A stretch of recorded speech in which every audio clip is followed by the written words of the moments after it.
Est-ce que vous savez pourquoi la reine d'Angleterre elle fait jamais coucou de cette main-là? Non. Parce que c'est la mienne.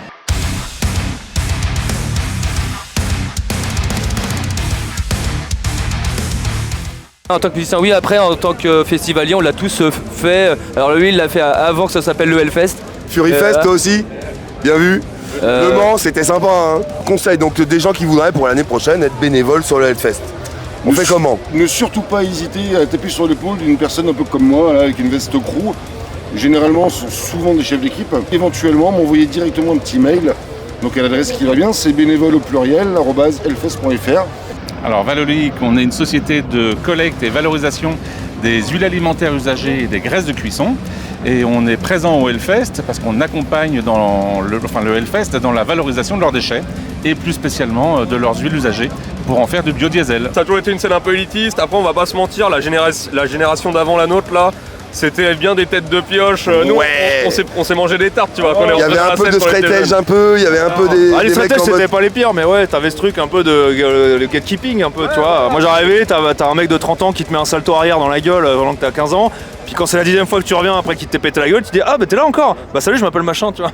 Ouais. Premier concert à 15 ans, je me suis fait éclater par un mec de Force de Com, tu vois. Bon, alors, c'est une scène violente, la scène hardcore, c'est ça? C'est ça? Mais maintenant, plus maintenant. Mais plus maintenant, mais c'est moi, cool. mais complètement. Ce qu'on disait depuis un bon petit mois, c'est qu'il fallait jouer fort et bien, tu vois. Et Ouais. on a pris Mika, tu vois, Mika qu'on remercie d'ailleurs. Merci, Mika, ouais, mais carrément, qui est mais carrément, venu et tout, carrément. qui a géré à fond et il a tout foutu à fond.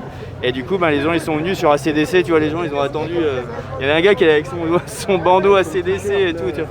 Trop bien, franchement excellent quoi. Au début, moi je me suis dit putain, il y a un groupe qui joue sur la Temple en même temps. En fait, non, c'était juste les gens dans la Temple qui nous regardaient. Exactement, la Temple était à moitié pleine parce qu'ils vous regardaient, c'était carrément ça quoi. Donc présentation en plus de Rui, on va dire au plus grand nombre. C'était son plus gros concert. C'était son plus gros concert, ça c'est. un petit peu stressé, mais franchement ça va. J'ai senti, il a fait des petits P en montant sur scène. Il s'est un peu liquéfié en arrivant et puis non mais il a assuré, mais comme il sait le faire, enfin. Ouais, bonjour Marc. Alors Nana, en fait, accompagne les femmes tout au long de leur vie active. L'objectif, c'est effectivement de sensibiliser dès l'orientation scolaire au plus tôt, en fait, pour plus de mixité dans les métiers, pour plus effectivement de femmes sur des lieux où on ne les attend pas. Et là, au Hellfest, bah oui, même les femmes, elles aiment le rock, elles peuvent aller voir des concerts dits plutôt masculins maintenant, parce que là, vous pouvez regarder tout autour de nous, il y a beaucoup de femmes. Et même des jeunes d'ailleurs. Tout à fait, complètement. C'est quoi ton rhum? Qu'est-ce qu'il y a de particulier ton rhum, Mafana? Bah nous, on n'a pas fait exprès avec mon frère, on a fait le premier rhum qui te fait pétiller la bouche. Mortel. Tu vois le. Ouais, je vois le délire. Tu vois les Fittipaldi. Ouais, carrément, les petits sachets là. Rouges. Ouais. Et ben en fait, quand tu prends du Mafana, au bout de quelques secondes, ça te fait pareil. Donc là, on est en train de boire des bières, on est en plein truc rock'n'roll. Complètement.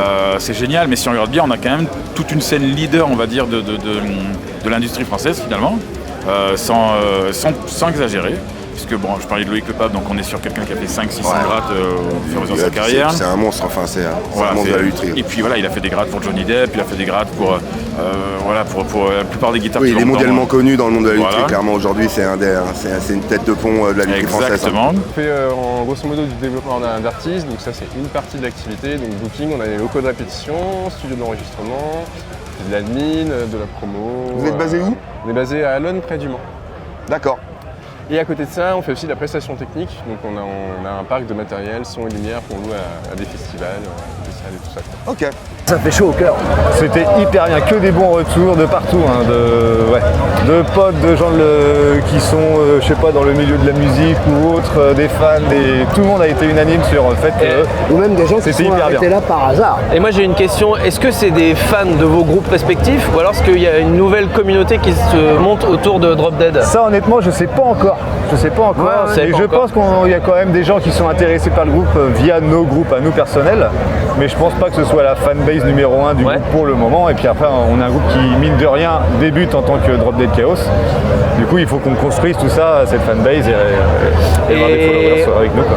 Je vais être très con et éviter les main stage. C'est mon meilleur conseil si tu veux découvrir des groupes. Parce que tu découvriras jamais rien en main stage. Et avoir la curiosité de te balader sous la Temple, l'altar, la vallée, la Warzone, tu vois, rester dans ce côté-là, la stage, parce que voilà, on y est passé, tu vois, il y a des groupes en devenir aussi. Et les groupes du matin, tu vois, qui ont été programmés parce que c'est ils sont en train de monter. Ouais. Tu prends des baffes. Moi, je me souviens avoir vu Brutus. À la Warzone. Moi j'ai un crush. C'était en Warzone, on en a parlé la dernière fois. J'ai un crush pour la batteuse de Brutus. Et à midi, en Warzone, c'est énorme. Donc jeudi matin, on est venu voir la scène. Ouais. Pour rassurer certains qui étaient un petit peu anxieux justement du plateau. Ouais. Et de se rendre compte un peu à vide de la salle, etc. Ça permet un petit peu de prendre la température du lieu, quoi. Et ça a rassuré pas mal en fait. Ouais. Puis au moins t'as pas la surprise d'arriver C'est ça, puis d'arriver les mains dans les poches, où est-ce que je vais, où est-ce que je me mets, on savait déjà quoi. On va faire un Hellfest, on va revenir au Hellfest quoi. Donc évidemment tu commences à trembloter un peu, tu dis ah ouais c'est sûr ou pas, et puis monte le message. Et en fait, c'était bien ça. Hein. C'était pas une vanne. C'était pas une blague de mauvais goût d'un pote ou quoi. Non, ça fait plaisir surtout. Quoi. Et alors, vous l'avez su combien de temps à l'avance? Ça fait 2 semaines. Là, le fait qu'il y ait vachement de monde à tous les concerts, ça te fout grave la patate. Quoi. Je crois qu'on a joué au Fury Fest avec Trépalium à l'époque. Ouais, on a fait au moins 4 ou 5 fois avec Trépalium, 2 fois avec Igor, et puis en plus, moi je suis embauché par le Hellfest, je bosse ici. Alors, vu que c'est notre plateforme, on a vraiment une totale liberté sur ce qu'on veut faire.